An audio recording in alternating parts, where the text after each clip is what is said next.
परवर्ती खबर ए जे मंडी उठी पारुनी धान फल बालेश्वर जिला नीलगिरी में चाषी असंतोष देखा मिली। धान बस्ता रखी रास्ता अवरोध कर चाषी। अभियोग अनुसार अंबिकापुर मंडी में चलित मास 15 तारिख चाषी धान किणा रखा भी एजाएं उठी पारुना। एणु चाषी रास्ता अवरोध कर अधिक सूचना देउछन्ति नीलगिरी प्रतिनिधि विश्वम्बर दास। सरकार बदली पारुनी एजावत चाषी मानकर चिराचरित समस्या। एबे भी चाषी माने धान किणवार अव्यवस्थार शिकार होती। रास्ता रोकरे बसुंती। ये सीधा सड़क छवि आपण माने देखि पारुछन्ती निमपाल छक जो चाषी माने सकाळ धान किणार अव्यवस्था को केन्द्र करी एगार बसुंती। पूर्व अनेक प्रशासनिक अधिकारी मानक अवगत कराइछन्ती किंतु समाधान रास्ता फिटी पारिनी। फल एजावत धारणा रखुंती। सीधा सड़क भाव चाषी सहित आलोचना करबा। अव्यवस्था माने हमरो डेट माने मासे समय देते सरकार तापर पुनी मासे गलानी किंतु वर्तमान सुधा धान नउना। धान वर्षा खाई गजा हलानी। तंबुर व्यवस्था नथला काली कहया परे दिटा तंबू पठैछन्ती कहार ढंकड़ा जे दिटा तंबू। तेणु चाषी राति दिन आम पड़ी रहीचु अंबिकापुर मंडी में भात रांधि खाऊचु। घर को जापारू राति दिन ये जगिचु 5 दिन रविवार ठार आम ये बसु।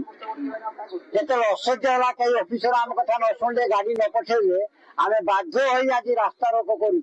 आपण केते दिन है धान पकेले कौन व्यवस्था धान रविवार पाखु धान पड़ा पड़े कि हम गाड़ी ना कि कई अफिसर भी शुणवार ना गाड़ी कथा कहीं शुणुना आम चाषी कथा कहीं शुणुना आहरी विरोध कर चाषी को पछे किंतु चाषी कथा कहीं शुणवार ना। चाषी कथा कहीं शुणुना आपणकर जो अभियोग आणुले जे आपणकर धान टोकन तारीख सरी जाउची कौन वास्तव आपन पूर्व तारीख टोकन धान किणा गोटे गुरुत्वपूर्ण अभियोग आनुले वास्तव से घटना कौन पूर्व तारीख माने हमर एक्चुअली 23 तारीख पर्यंत धान चली एबे किंतु लोक फेब्रुआरी 10 पर्यंत भी लोक टोकन धान दे पारछन्ती। व्यापारी माने सब नै कि तांकर सब व्यवस्था को माने धरिनो त 23 तारीख अछि से 10 तारीख टोकन नै कि पळै जाउछन्ती। मुख्य कथा हला आज की रविवार पाक धान पड़िछि आज शुक्रवार हेलानी किंतु कोनोसी प्रशासन नाही।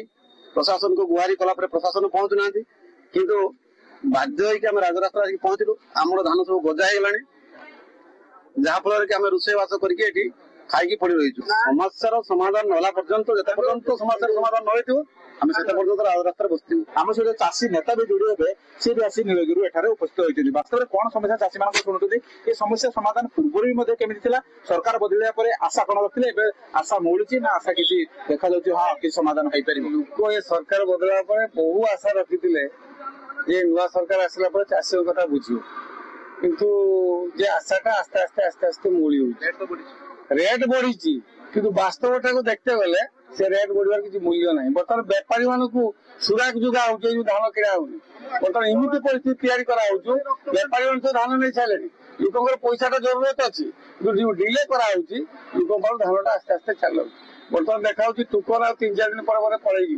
सीएस कहते इमिडिएट धान पका मंडी में 4-5 दिन धान किना एपर्तन किणा होनी। वर्षा आसु अदिनिया वर्षा वर्षा खाऊँ आज्ञा भूल रोच प्रशासन माने दायित्व ना दायित्वहीनता चाषी गोटे धान किणवे गुरुत्व दौना किसी अदय ना से मानसिकता रही।